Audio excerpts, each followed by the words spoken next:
I am the tofu golem. Please enjoy the video. You begin by securing local raw materials and making the first mixes. You need maize, soybean, and a protein concentrate like fish meal in a baseline ratio to balance energy and protein. Once sourced, weigh each component precisely and store them cleanly to prevent spoilage.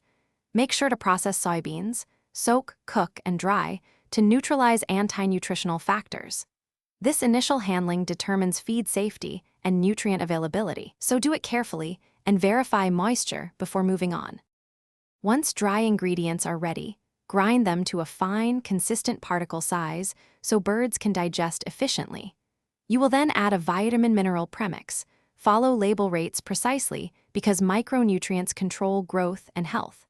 Make sure to include a measured amount of oil and salt for energy and electrolyte balance, and grit for gizzard function.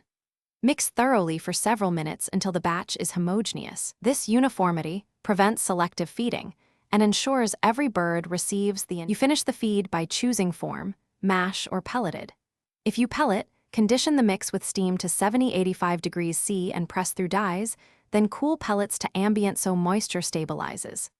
Next, bag and store feed in a dry, ventilated place and use first-in, first-out rotation to prevent degradation. If you notice clumping or off odors, troubleshoot.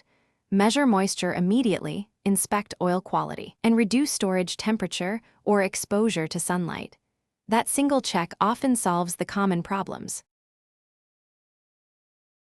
Thanks for watching. Consider subscribing if we helped you today.